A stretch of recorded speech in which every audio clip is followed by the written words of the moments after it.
topics that are in the news. I am Monojit Majumdar, editor for explanatory journalism at the Indian Express. The Middle East has been in turmoil for decades, but the region seems to have truly reached an inflection point now.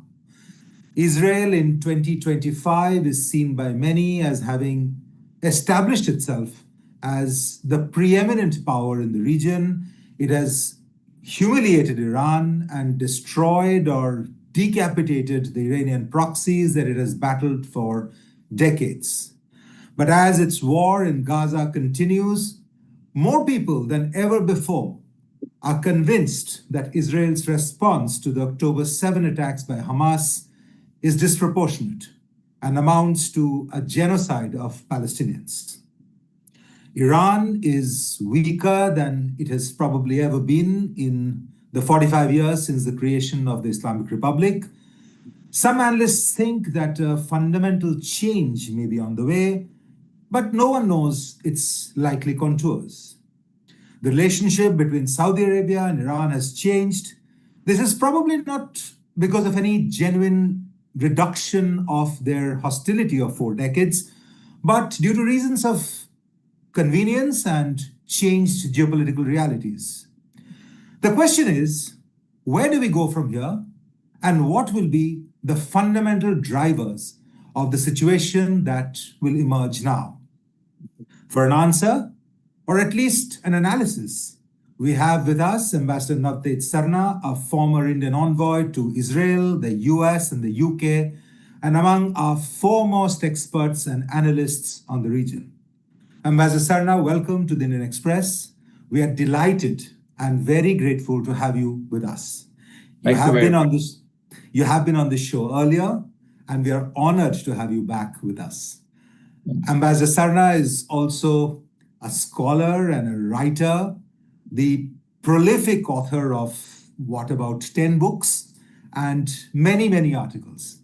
Personally, his beautiful account of the Indian hospice in Jerusalem, the home of a remarkable Indian family, led me to stay there on my own visit to Jerusalem. I don't know whether me or anybody else would be able to go back how soon to Jerusalem, but I will always cherish that experience and the friendships that I made there. Ambassador Sarna, thank you so much. I went there because of your touching, beautiful book.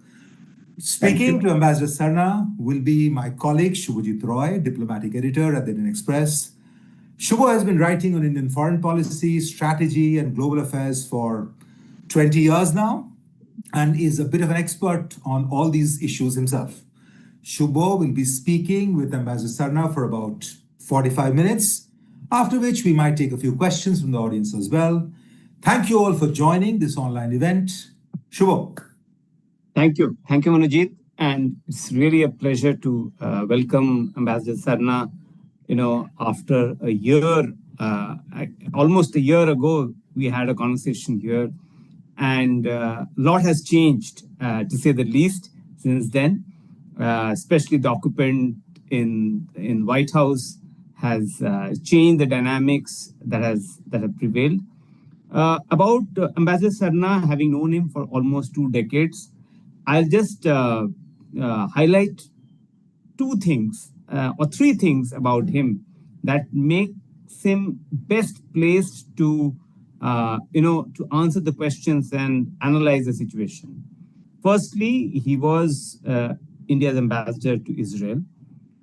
He has also served in Tehran as a diplomat. And third, he was India's Ministry of External Affairs, one of the longest serving, if not the longest serving, official spokesperson. And when I started covering this Ministry of External Affairs and the Foreign Affairs beat, and to cap it all, he was in the US as the Indian ambassador when President Trump was in his first term. So if there's anyone outside the Indian system who understands a little bit of what Mr. Trump is thinking, it is him, and therefore we will tap into his expertise and experience to analyze and understand the situation. Thank you, Ambassador Sarna, again for joining us. Thank you. As Monojit pointed out, Israel's military offensive on the Gaza Strip has killed at least 60,000 Palestinians since October 7th, 2023, when 1,200 Israelis were killed and 250 were taken hostage by Hamas. Later, the conflict has expanded between Israel and Iran as Israel and the US struck on Iranian cities that housed nuclear facilities and military bases. Iran too struck back on Israel's oil refineries, military bases, and cities. As you all know, this has triggered unprecedented turmoil and crisis in the region. Indians had to be evacuated from both the countries when the famous 12-day war, as President Trump would like to call it, was going on. So to answer these questions, I would straightway, to understand the situation, I will straightway go to Ambassador Sarna.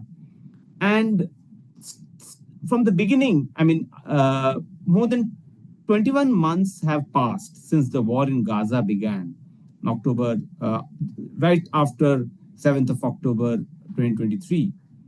To your mind, Ambassador Sarna, has Israel under Prime Minister Benjamin Netanyahu been able to achieve its objectives set it out to do? Thank you very much, first of all, Monojit and Shubhajit. Great pleasure to be back here at Explained. Had a nice run here last year and would happy to join you again. I'm glad you qualified my very generous introductions by saying that perhaps there may be a little bit of understanding about Mr. Trump, and that's about as much as I can claim. I think the rest, as most other people, I'm also in the dark. As far as this very unfortunate situation in Gaza is concerned, your question whether Israel has achieved its objectives depends upon what you think were the objectives. The objectives have been constantly, moving. Whether it was a revenge of October 7, whether it was the killing of the Hamas leadership and destruction of Hamas military structures, infrastructure, whether it was the release of hostages, or whether, honestly, it is to get Gaza vacated from the Palestinians. So I think it all depends upon what you think are these objectives. Certainly the immediate military objectives, and this is being said by none other than Israeli military top brass, that, we've done what we had to do. Our military objectives are over. And essentially, because all the major Hamas leaders have been killed, whether they were in Gaza or whether they were outside. Hamas has been significantly depleted in its ability to attack Israel for a very, very long time. It's not been eradicated. The current word, and for some time now that's being used by Israeli ministers and even the Prime Minister, is that we will not stop until Hamas is eradicated. We will not stop, and even if the hostages are released, we will not stop until Hamas is eradicated. Now, how does Hamas get eradicated? A very senior army officer of Israel has given this interview that Hamas can only be eradicated once we take over 100% territory of Gaza and there's nobody there. So that means when Gaza has been ethnically cleansed, to put it quite bluntly. So I think quite deliberately, in my view, the goalposts have been kept as a movable sort of goalpost. And I don't think Netanyahu is going to say that it's all done and dusted and we are walking off. Right. You rightly pointed out in the beginning that the objectives have moved, and the situation that we see in Gaza is unprecedented in terms of the scale of devastation and also misery of people. There are reports of large scale, widespread starvation, famine, and international organizations have flagged these concerns for a long time now. But even Israelis are flagging these concerns. So when you see the situation, humanitarian crisis there, what what is your sense? I mean, is this is this the way how modern day disproportionate response to a terrorist attack should have led to? Well, certainly not. I mean, there was a terrorist attack on October 7, and it was expected that Israel would respond. It was also expected that Israel would respond disproportionately because that is the Israeli doctrine. Disproportionate response is standard for Israel. But I don't think it was ever imagined that this disproportionate, even revenge goes cold sometime.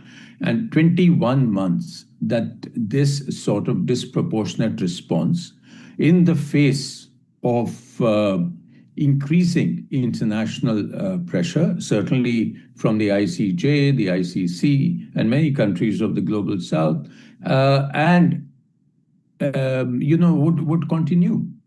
But quite clearly, it has continued because of the real objective, I think, that Netanyahu probably has. And here I step out of my comfort zone to say this much, that the objective is not just revenge. The objective is to use this opportunity to make sure that Gaza is taken over, that Palestinians are put into a situation where the two-state solution, entire paradigm of the two-state solution becomes fictional and unachievable.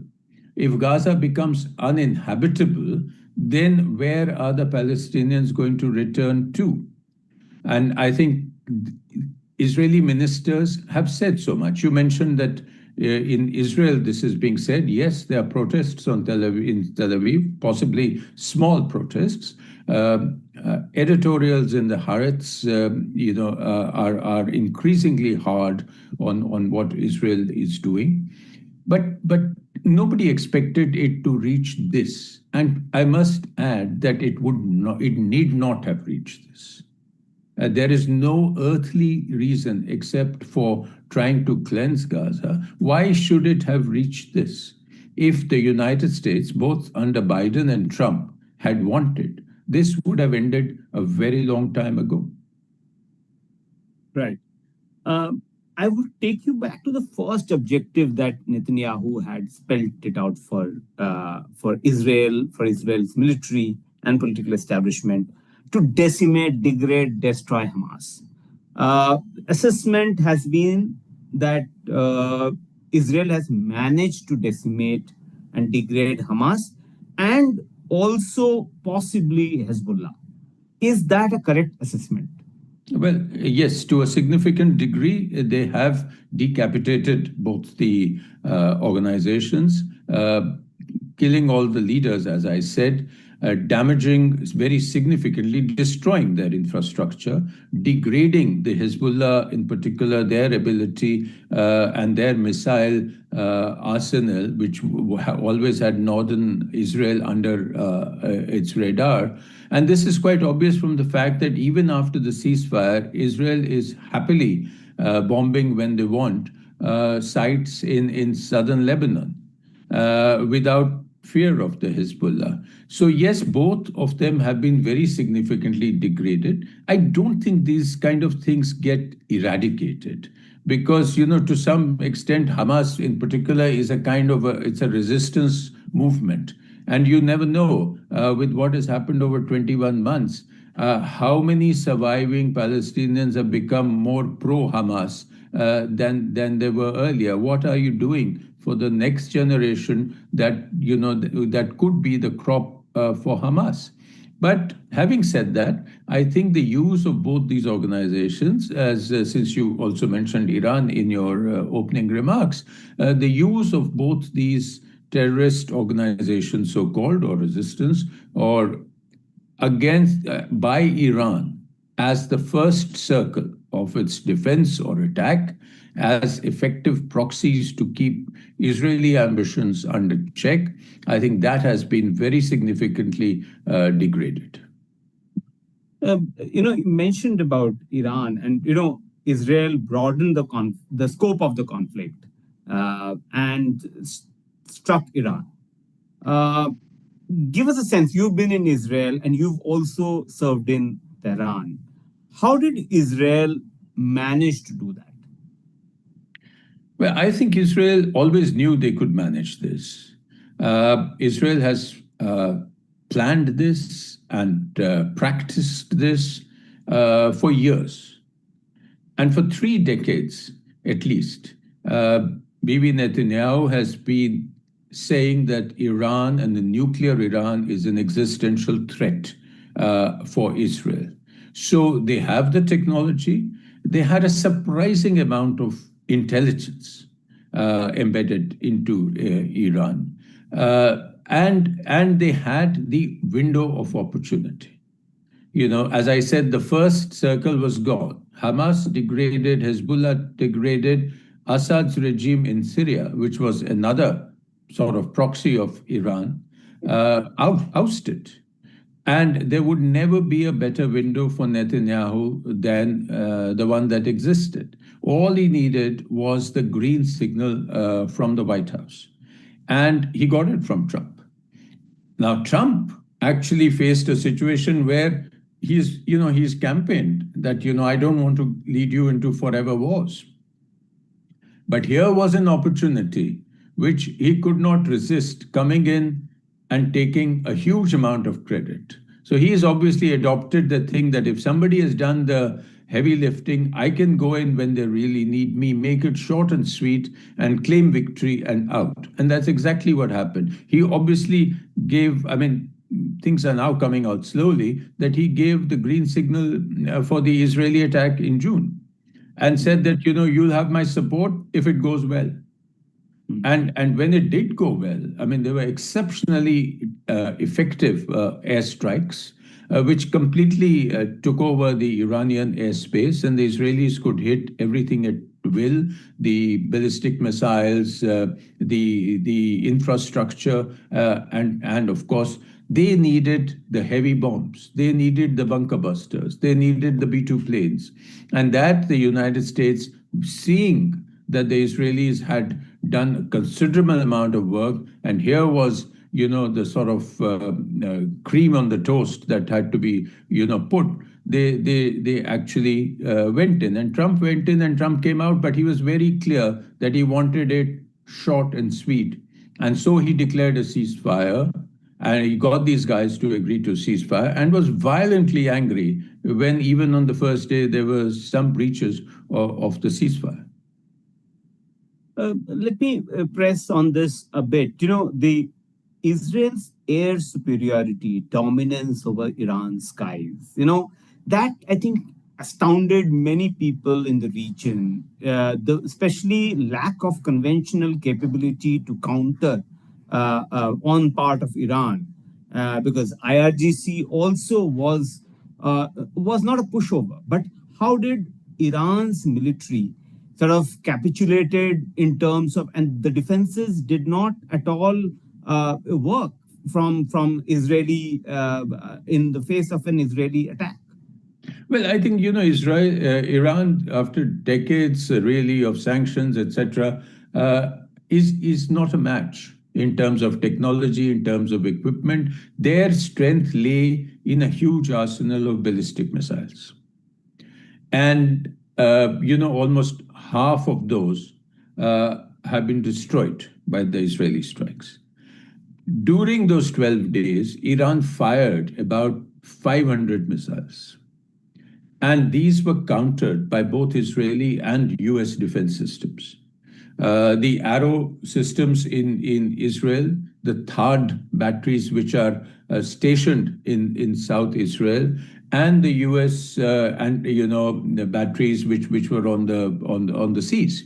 So a sharing of intelligence, sharing of the cover of these very high-tech, missile destroyers by U.S. and Israel kept those 500 missiles more or less. Half of them fell in empty spaces and they were not intercepted. Out of the others, about 86%, I understand, were intercepted and successfully. Some got through, and you saw those visuals of Tel Aviv, Haifa, and other towns and cities in Israel.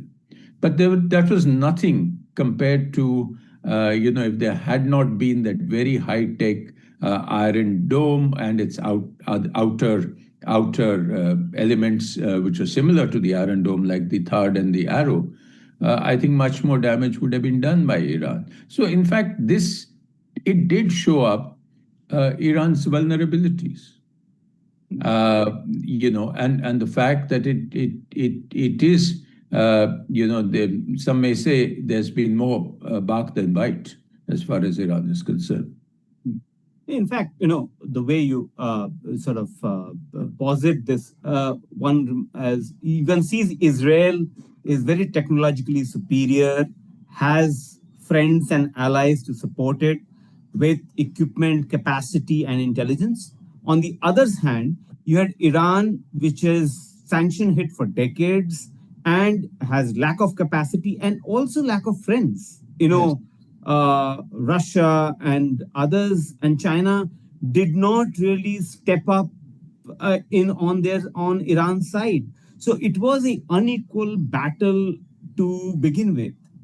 Yes, and I think that's why I think Iran has not been very keen as far as they are concerned to have this face-to-face conflict, because the last thing that they want is a conflict with the United States actively participating. And and that is why Netanyahu was so keen to have Trump agree to join battle. Because Iran knows that they can't match the United States and Israel combined, so that clearly was on the cards, and I think they have a lot of damage has been done to Iran, not only to its nuclear facilities, which the jury is actually still out as to in which site how much damage has been done. It's going to be difficult even for the Iranians to assess. But to a lot of other infrastructure also. And now there are reports coming out that Israel was ready to start killing the leadership when Trump pulled the plug. I think some Israeli officials have actually spoken to the Washington Post to this effect a couple of days ago. Right. But Israel had support from US and Jordan also, we know. But other West Asian countries, say Saudi Arabia or UAE, Qatar, what is the role you think they played? Did they play a role at all in this conflict in sort of abating the attacks or thwarting the attacks from Iran or attacking Iran in both ways? Well, it's very difficult to assess exactly how much who aided. Yes, Jordan and possibly I think Saudi, if I'm not wrong, allowed airspace clearance clearly, but the other countries, I think, are a bit ambivalent about what has happened. Because for the last few years, these countries, the UAE, Saudis, Qatar, have been trying to build bridges with Iran. At the same time, they don't want a nuclear Iran. They don't want an overpowering, Shia presence, cutting across the Sunni heartlands. So that itself is another factor. So they were a bit ambivalent, and this ambivalence, I think, came out more post the conflict than before, because as you remember, Iran attacked the US base in Qatar. Mm. Now, I think it was mentioned that this was all signaled in advance. The US base had nobody there, so they were not going to bother. Iran had to do it to save face. Qatar was warned, but Qatar made a very strong statement. Mm.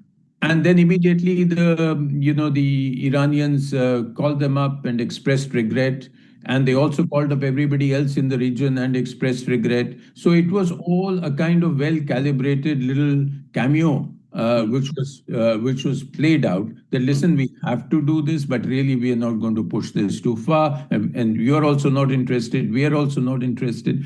So I think that is probably the best that one can shed light on this question. But the fact remains that none of this conflict really helps the other countries. I mean, they have been in the last few years. They've been trying to concentrate on reforming themselves, on huge amounts of investment. Saudi Arabia is trying to change everything around about its image. The UAE has done a considerable amount. Here there was talk of normalization with Israel under the Abraham Accords, and that has been done. You must also remember that despite what's happened in Gaza, none of them have really actually, broken relations with Israel or gone back. So, they were on a different track. And now this conflict, particularly Gaza, I would say, has put the spanner in the works. Right, right. I wanted to also get you to sort of tell us about the US's role in this Israeli offensive against Iran, and if you could tell us what are the kind of equipment that would have been used, and what is the kind of intelligence you think could have been shared between US and Israel and their relationship, especially with the MAGA base that Trump has. That has been also a bit divided, fractured, polarized within. So, if you could tell us about that aspect of US and Trump's sort of approach towards Iran. Towards Iran as well as the entire conflict, I think. Towards the I think on the first part, I think we've already mentioned it. Israel and United States there's no daylight between them as far as intelligence sharing is concerned, as far as equipment is concerned. I think, and Israel has been supplied with equipment consistently by the United States. Irrespective of administration, change in administration. Irrespective, they have a commitment over 10 years, which ends in 2028, of $3.8 billion support every year. And a large amount of it goes to sustain the Israeli defense. And in the first 1 year of the Gaza situation, I hate calling it a war, United States has given another approximately $23 billion to Israel. So that's a lot of money. And of course, in this situation, they came in with the heavy bombs and the heavy ammunition, which Israel doesn't have, and without which they could not have reached the underground facilities at Fardo. So I think that is one aspect of your question. The second aspect is, yes, MAGA is divided. Certainly some of the major spokesmen of MAGA are divided. Tucker Carlson, Bannon, they advised Trump not to be fooled by Netanyahu. Bannon in particular is very open about criticizing Netanyahu, and that he really wags the tail of US presidents. And they are divided on this issue. Nevertheless, they stuck with Trump. They haven't, particularly because he made it very quick on this. But this is not over yet. Because the entire situation, particularly what's happened in Gaza, has lost Israel Republican support. In fact, a recent poll has put it as far as Democrats are concerned, only 7%, have a positive view of Israel. About 25% independents have, and about 70% Republicans. Then another poll says that, everybody, under 50, half the Republicans no longer have a favorable view of Israel. So I think that sort of very special relationship of the US and Israel, which goes back to Truman and Kennedy and so on, is beginning to see cracks because there has been tremendous reputational damage. And that Donald Trump really cares about reputational damage, but probably the United States as a whole still cares about reputational damage. There has been reputational damage by associating themselves with Netanyahu over the last 20 months and being put slowly in the dock. So even Trump has started differing with Netanyahu, if you see, on the starvation.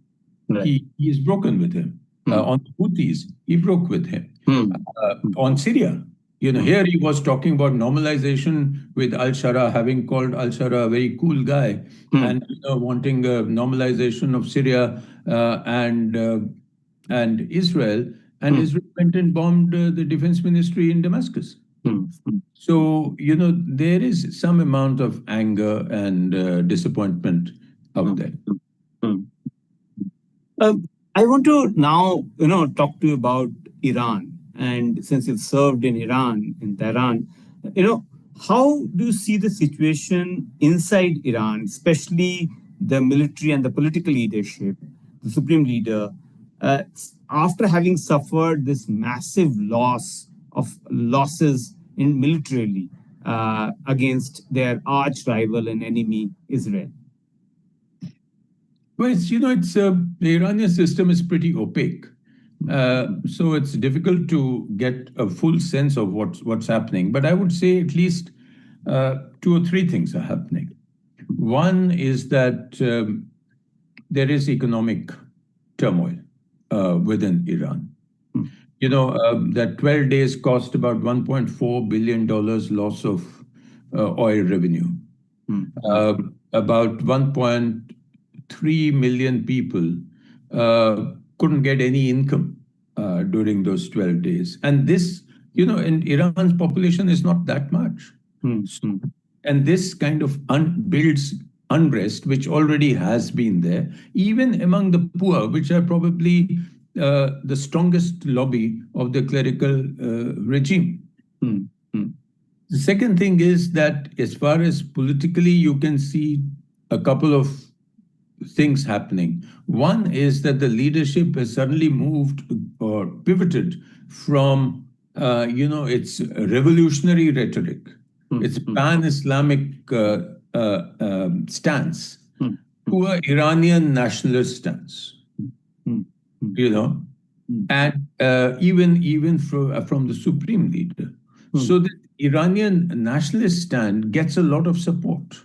Because the Iranians, as one thing the West doesn't have is an insight into Iranian psychology. And the Iranians who had actually the normal Iranian has a very positive view of the United States. Right. And they think that the leadership is saying all this about the great Satan, etc. So death to Israel and death to America is only by the top leadership. People on the street, top leadership, or the instruments of the top leadership, the IRGC and all that. But the normal people, very often, if you ask somebody like which is the country you'd like to move to, it'll be the United States. That's fantastic. That's a great insight. Yes, but then now there is also a growing sense that you can't trust America. We were negotiating in good faith. They walked off from the negotiations and attacked us. And in any case, they don't trust Israel. They see it as an aggressive, warmongering Zionist entity, as it is. So, so this is another shift, which you will see more towards nationalism. They may want regime change, but they don't want it by foreign powers. Right. Right. If they do regime change, it will be on their own terms and within themselves. Right. At the same time, this would have also given rise to a very strong lobby, particularly the younger cadres of the IRGC, that we haven't prepared well enough. Hmm. Our defenses were weak. In fact, we must have a nuclear weapon. Hmm. Hmm. Nobody says anything to countries who have nuclear weapons. Right. They walk all over us. So do we? So this actually might go the other way. It So you all think it all depends on how things proceed. Do we go into negotiations? Do we? And negotiations are going to be very difficult because there's no trust left. Hmm. Do we, does Iran sort of close up and build a crude bomb? Hmm. Do they still have enough, 60% HEU? Do they have the centrifuges? Do they Hmm. still have ability to weaponize that HEU? Hmm. Hmm. So, all these are still questions. But I think it's difficult to say where it will go. But I think if at the moment the stress will be on regime survival, Hmm. Hmm. even through negotiations or pretense of negotiations, if that's what it takes. Hmm. Hmm. And at the same time, there will be a constant fear that we've been attacked once, so we can be attacked again. Right. You know. The very, very important point you made about this, if they go ahead and build a crude bomb, I mean, will this sort of actually propel them or strengthen their resolve that we should have a nuclear weapon? I mean, if that is the guarantor of peace. Well, it might for certain people. There would be lobbies who would be favoring that, but it's easier said than done. Hmm. Hmm. Because they are completely penetrated in intelligence terms. It'd be very difficult to sort of pick up the fissile material if they still have it and actually do what they need to weaponize a crude bomb. So, but yes, if Iran was to walk out of the NPT, it would be a good signal and that they've already figured out there can't be a threshold state, so they might go. You talked about regime survival, and there's a lot of speculation about regime change. And, even Trump sort of fueled that sort of, narrative in his statements. US, officials also talked about it. You think, can that happen from what is the available evidence that we have? Regime change? Regime change in Iran? I don't think it was the primary objective of Netanyahu. They sort of figured it out as they went along and said something. I think Trump has moved back and forth on regime change. I don't think he has the heart to worry about regime change in Iran. But primarily also because nobody knows what will replace the current regime. Will it be it certainly won't be a liberal democratic regime. So is it going to result in civil war? Is it going to result in a military takeover? So I don't think regime change is something which beyond talking about it, they actually would like to until they had a person there who would be their man and who would take over. It's going to be very difficult. Yeah. And people are generally also wary about another Libya or another Egypt or another sort of, Iraq being cases in point. So, President Trump, he, in one of his tweets, one of his posts on X, he talked about how they know where the supreme leader is, but he's not yet hitting them. And so, my simple question is there a, in case we are hypotheticals here, in case there is a hit on the supreme leader, is there a succession plan or in place in Iran? Well, I honestly don't know but I think he's 86 years old. So with or without Mr. Trump's help, I think there is an inevitability to things. And there would be, there would be things going on within the higher clerical establishment, where, whether the top leadership of the IRGC and various people as to what would be the plan. Now, if I may talk about a little bit about the two-state solution that you initially alluded to, and we just saw France sort of supporting the two-state solution. UK PM, British PM Starmer also saying similar sort of comments. Where do you think, is there a possibility of a two-state solution, given the current situation in Gaza, given the current situation where Israel and Netanyahu stand today? No, I think a lot of this hand-wringing that you're seeing in Europe is, assuaging their own guilt for, such uncompromising support to Israel for decades, and also domestic considerations and all that. I think it's the two-state solution is pretty much dead at the moment. There's a lot of more talk about it. If you see it on the ground, the second state needs land. It needs people to govern that land. And here, Gaza is clearly not something on which a Palestinian state will ever be allowed by the Israelis. In fact, they are saying that a Palestinian state is an existential threat to Israel. At the same time, much less reported is what's actually happening in the West Bank. And now there is the majority of the parliament is in favor of annexation of the West Bank. Right. There's nothing. So unless there is a massive move by the United States, unless there's a massive move by Donald Trump that I need to completely rejig the Middle East, I need to normalize everything. The essential thing for that is a Palestinian state, and Israel needs to give up West Bank and Gaza for a Palestinian state. It's a long way off. So at the moment, I think it's a statement of intent. It's trying to, by these countries, it's trying to say,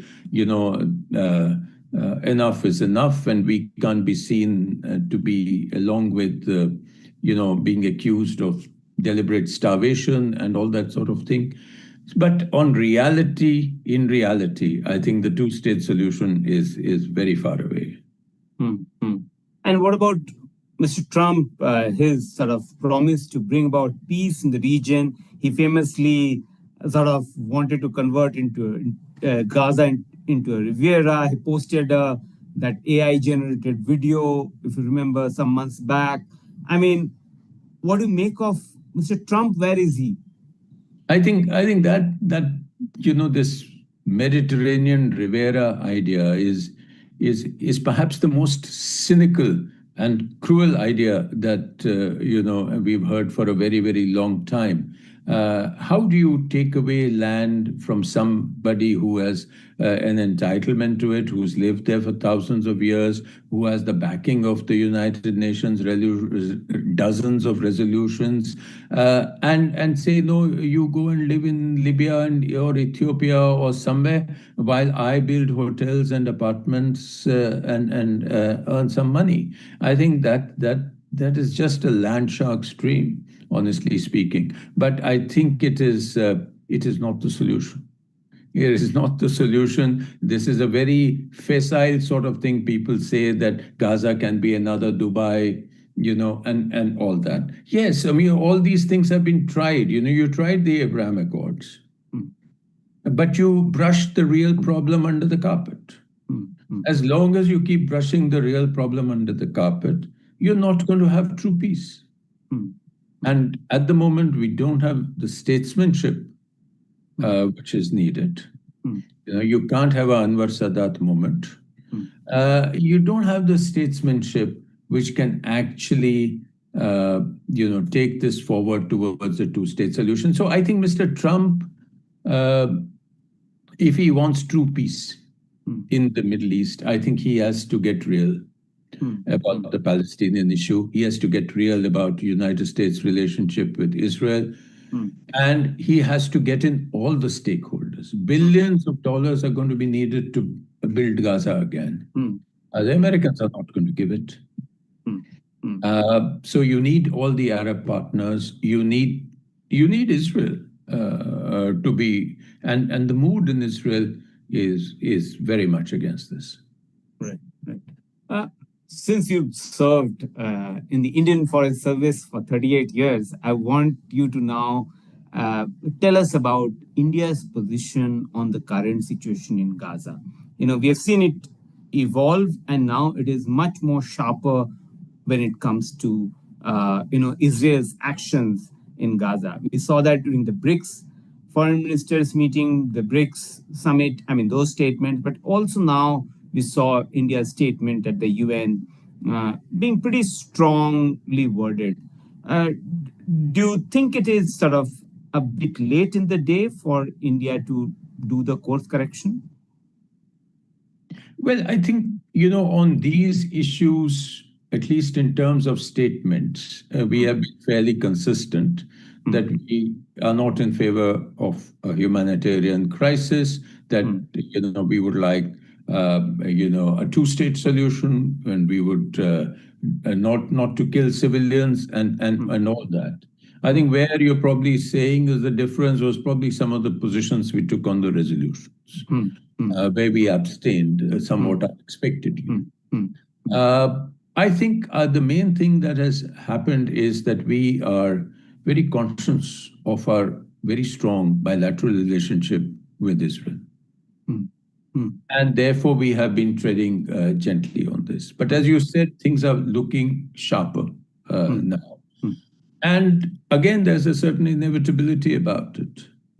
When even 28 allies or the Europeans, protest against Israel, then India, as a, putative leader of the global South, will also be saying something. When you're faced with a situation where, there's a near famine situation, a man-made famine situation in the 21st century, a country like India will speak up. And I certainly think that as things get more drastic, I think the Indian position will be constantly under review. I certainly hope so. I have no way of knowing what will happen. But I would hope that it will be constantly under review when it comes to starvation, when it comes to forced displacement of Palestinians, which the Israeli ministers are talking about, and which is a war crime. So I think the situation will have to be met at the appropriateness it deserves. Right. My last question before I move to the audience questions, is that, India's balancing act between Israel and Iran, how has that played out sort of in the region and for India, especially because India has so much of interest when it comes to energy security, its diaspora, its investments from West Asia. How has that played out?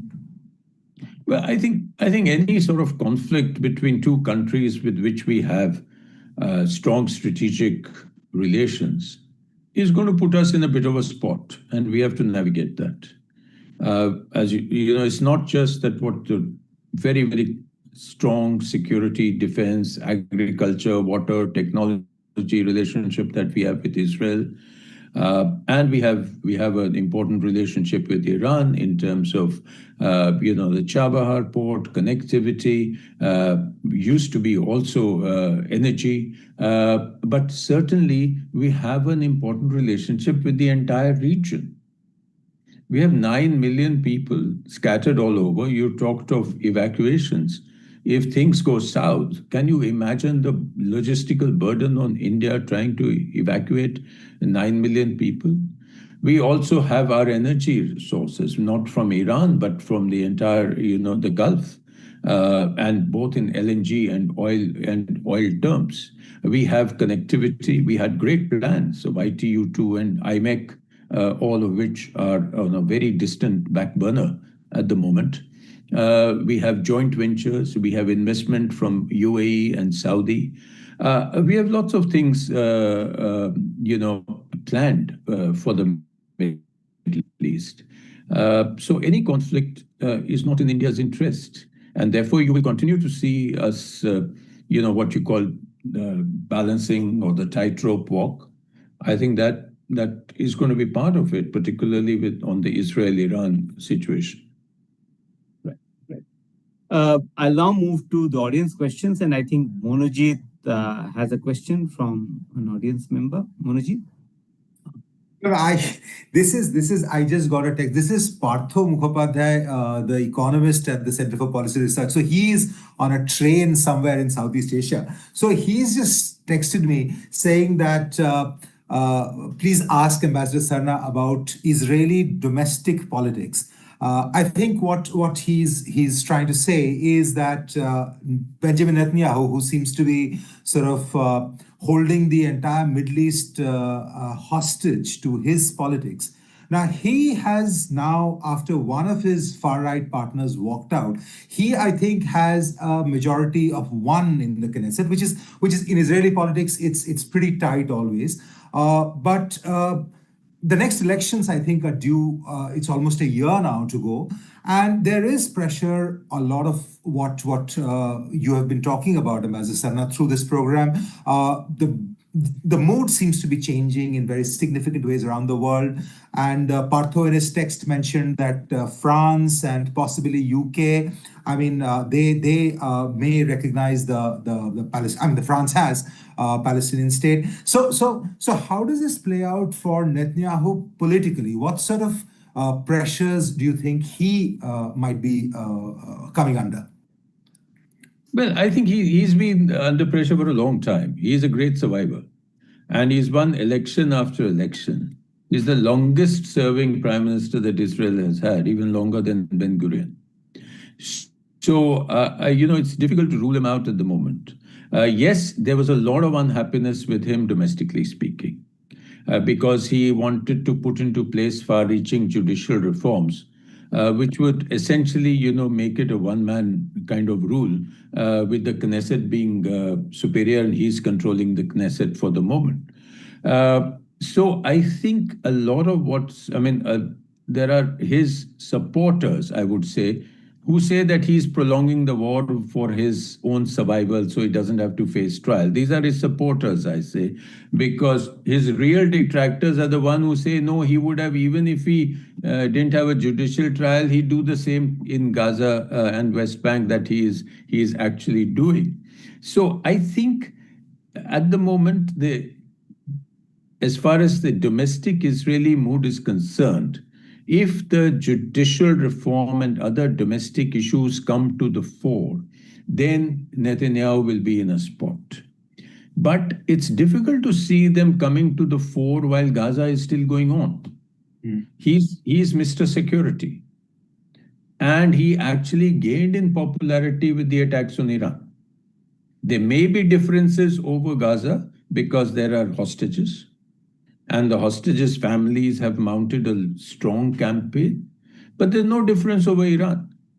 So I think if you had asked me this question a month ago, it looked like he would win any election. So we will have to say when actually the election happens. I'm not sure, but I don't think it's a year away. So I think if the election happens, it will be tight, but I think, honestly speaking, it makes little difference on the issue of the Palestinians. It'll make a difference on domestic issues, but not on the issue of Palestinians. Most of the people in running are of the same mood, to a lesser degree than Likud, perhaps. But more or less this, and this has something to do with the grievous psychological blow that Israel received on October 7th. And that mood is very, very dark and very deep. My second audience question is from Shubhankar Chakraborty. Shubhankar Chakraborty, if you could unmute yourself and ask the question. Yes, sir. Good evening to all. Good evening. Please go ahead. Sir, my question is, sir, if Iran does not meet the IAEA conditions, sir, can America impose more sanction on Iran? And what would be the effect of India-Chabahar port and India-Iran relationship, sir? Well, I think there are several questions rolled into one. But essentially, I think if the United States has put a lot of sanctions on Iran, and I think they can pile them up even more if necessary, IAEA or not, no IAEA. As far as the impact of sanctions on Chabahar is concerned, I think it has already been deeply felt, and that is why the progress on Chabahar has been slow. And I think if there are more sanctions, then yes, we will have more problems dealing with a heavily sanctioned country. Right. The next question is from Dhaneshwar Ghuge. If you could unmute yourself and ask a question. Good evening, sir. My question is on India going nuclear. Developing its own nuclear weapon in early days. How do you see this in present context? The whole point is here was to prevent Iran going nuclear, acquiring its nuclear weapons. I guess even India opposed nuclear Iran. Going forward, I don't think there will be many countries. So basically this. And secondly, briefly, if you could very briefly tell us about the United States, this unprecedented liking of Israel. Why does US loves Israel so much? Any strategic interest, or is it just one-sided love? Well, I'll come back to your first question because I didn't get to it fully. But as far as the second question is concerned, I think the United States and Israel have what they call a very special relationship. It goes back to the formation of Israel and with President Truman recognizing Israel within minutes of the Israeli decision to form a state. And I think the reasons for it have kept changing and evolving over time. One of the main reasons at that time and in the years that followed was that Israel was considered to be a fledgling country which needed support, which was really a David in a very difficult neighborhood, which was a democracy. And therefore a kind of ideological ally of the United States. You must remember it was a very, very different world. During the Cold War, a powerful Israel became a kind of outhouse of the United States in the Middle East, which needed to be supported. Then, of course, there is a very strong Zionist Jewish linkage in the United States, lobbies in the United States, in the Congress, in the media, which are constantly supporting this United States relationship. There is also, and you'll have to read up on it, we don't have time to explain it, the entire Christian evangelical support for a Zionist state, which actually is a big support for Trump. So that is another reason. But as I said, a bit of this is beginning to wither away over the last few months. Sorry, and your first question was? I think the first question, I'll reframe it. Nuclear? I think, is a nuclear Iran good for India? I think if that is the broad crux of. Yeah, the broad question on that is, I think a nuclear weapon Iran, Iran as a nuclear weapon state in the region, I don't think we have ever said that that's good for India. But we have said that Iran is a member of the NPT.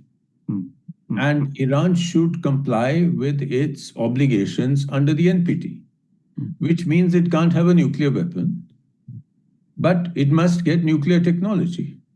So, India's position has been very, very treaty-based and correct. And it's very different from our position because we were never members of the NPT. Right. The next question is from Mr. Anuj Anand. Good evening, sir. Am I audible? Yeah. Yes. So my question is about India-Iran and India-Israel relations. As you have already mentioned, that both the countries have been good allies of India. So now, with both countries at clear odds, and United States clearly supporting Israel, and India also getting aligned with US, where does this leave India-Iran relations? And in 2005, there was an instance when India voted against Iranian nuclear program under alleged pressure of US. So how independent is our foreign policy at this point of time? Well, I think the fact is that India has a good relationship with Iran, India has a good relationship with the United States, and India has a good relationship with Israel. So there is more than one tightrope that we have to walk when navigating these relationships. And at times, we've had to take certain positions which are not always make the other person totally happy, like the incident you mentioned. But I think it was a very crucial time for India in our own interest, and there was the nuclear deal was in the pipeline, and some of that must have rubbed off on that decision. So I don't think these are sort of positions which are locked. They are always nuanced, and they take into account what else is happening in your foreign policy at that time. Right. The next question is from N.R. Suparna.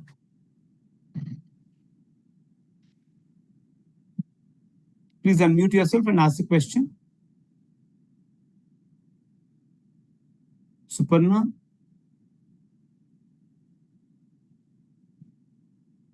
Can we move to the next one? Okay. Next question is from S. Pohowala.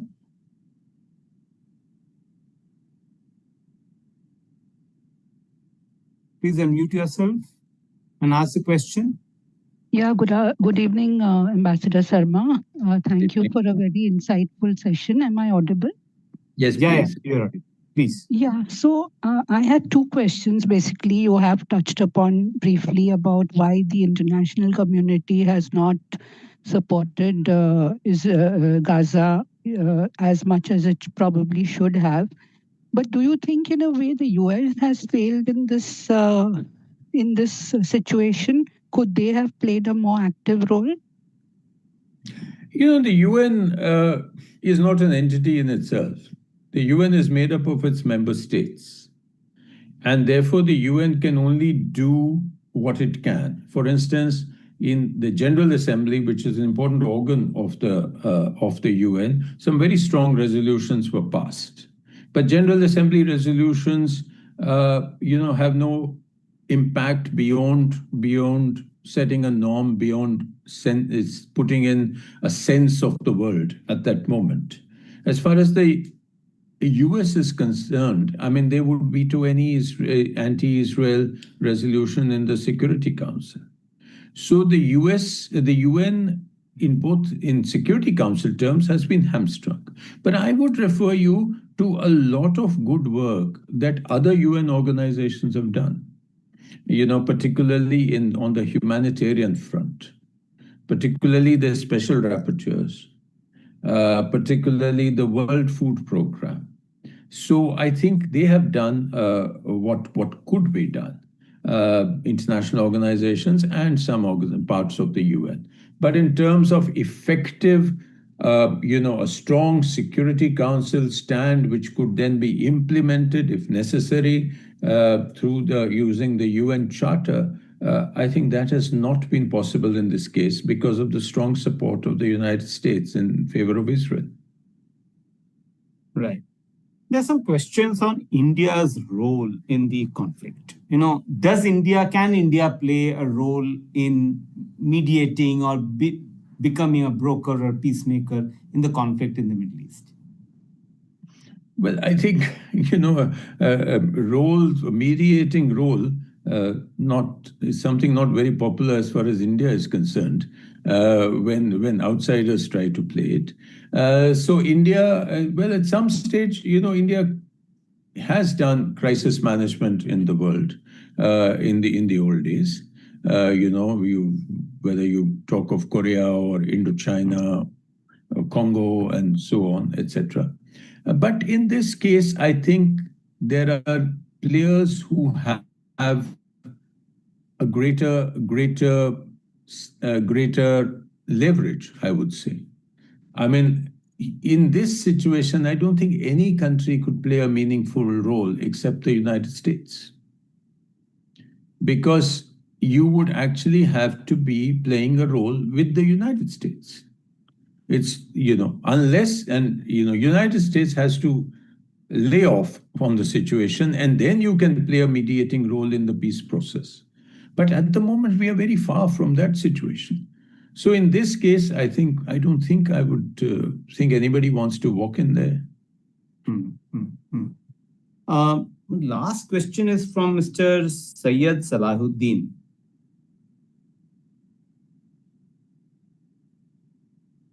Mr. Salahuddin, if you could unmute yourself and ask the question.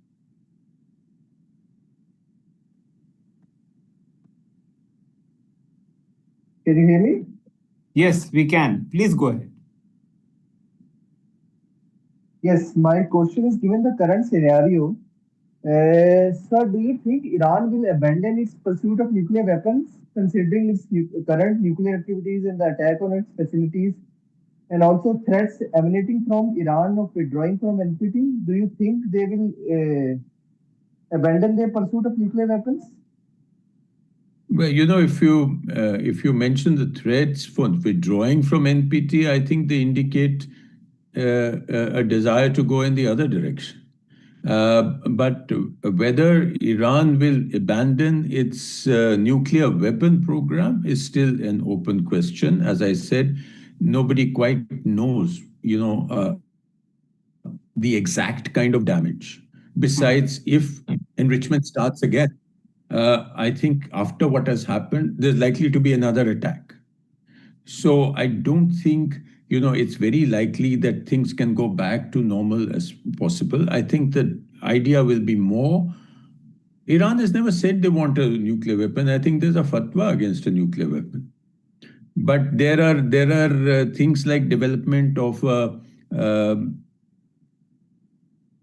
EMP, an electromagnetic pulse weapon, for instance, that's coming up, which could actually hamstring the entire Israeli communications network. So I don't know which direction this is going to go. And if they will want to say that we have a right to enrichment under NPT, and we want that right to continue. Even for that, they will need to get into negotiations. So I think this is where we stand at the moment. I'm sorry, there's little more clarity on this. Right. I have a couple of questions at the chat box. I thought it was interesting. One is, what will the future of the Abraham Accord now? And I'll also sort of add that about IMEC. How do you see their future given the current situation of turmoil? Well, I think the Abraham Accords, what has already taken place, will stay. Whether you think they're going to be expanded, whether the main piece there is Saudi Arabia, Israel. I think the Saudi Prince, MBS, has made it very clear that the Palestinian state has to be part of it. Whether it's a pathway to a Palestinian state, etc., these things keep moving. But the Arabs can no longer, I think, despite being the autocratic rulers and being distant from the street, they cannot ignore the street any longer. I think after Gaza, it will be very difficult for other countries to move towards normalization and hence an expansion of the Abraham Accords. As far as IMEC is concerned, I think it involves, its end piece was Israel before you went on to Europe. So I think at the moment, major constructions, major outlay, major investment into these projects, I think should await a settling of the dust, should await a kind of, a future plan of which promises peace. I know IMEC has already become an industry. There are think tankers in all the beautiful places in the world having meetings about IMEC. But until we can carry on that. After all, we have an entire generation who has made their careers on the two-state solution. So why not on IMEC also? So I think that will carry on, but to actually implement it is going to be difficult. And the final question is on Gaza, about governance of Gaza and peace building and rehabilitation, reconstruction of Gaza. What are your thoughts on what is the ideal solution? How does that come about? Well, the ideal solution is a two-state solution. There's no escape from this. Sending the Palestinians away into a third country. I believe there's a sort of bureau already looking at third countries. But, if that is not a solution, that is admission that there is no solution. So I think the world has invested 75 years or more on the two-state solution. There are detailed maps and books available on how Jerusalem will be divided, which road, which gate, everything is there. The only thing lacking is political will. And a political counterpart on the Palestinian side is what the Israeli argument is, and that is why Hamas was built up to keep the PA weak and all that. So you need a rethink within the Israeli leadership. You need a rethink within the Palestinian leadership.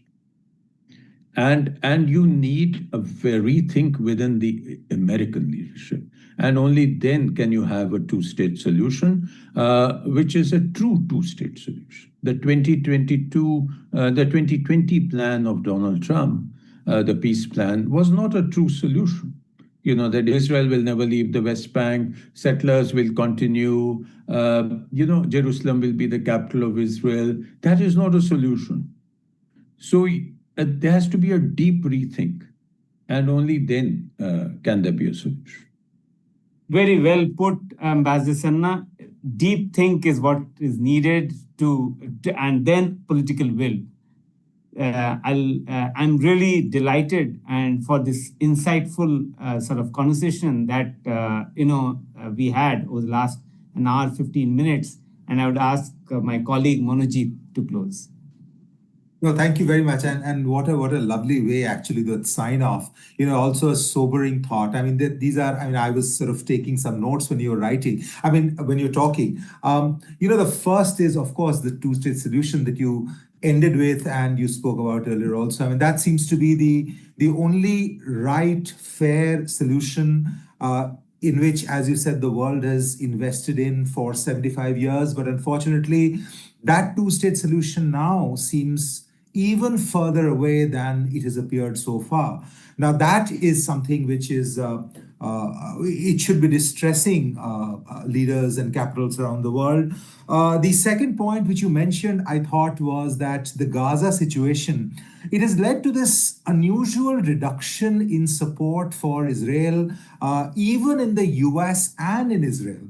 And this, you said that the reputational cost to the US is something that may be making even Donald Trump, who's apparently immune to reputational costs, even he sort of rethinking. You mentioned the Christian evangelists, Marjorie Taylor Greene. I mean, she.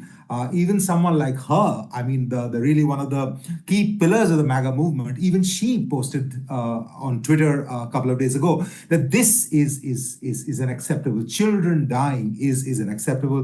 We all heard Keir Starmer yesterday saying that the strength of the feeling in Europe about this.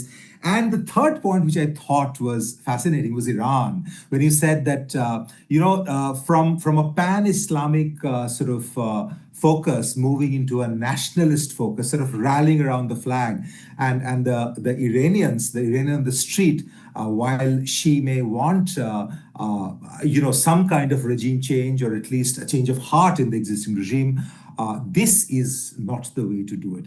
Absolutely remarkable. Thank you so much. I mean, you mentioned so many things, and such a wonderful tapestry of ideas, knowledge, expertise. Thank you so much, sir. Thank you very much. Thank you very much. Great pleasure. It's been a great thing. Thank you, everybody. This is obviously going to be on YouTube very soon. It will go up on our YouTube channel. I hope that all of you will watch this, and you'll keep coming back to this, because these insights are actually going to be invaluable even going forward. Thank you very much, all of you, for joining. Good night. Good night.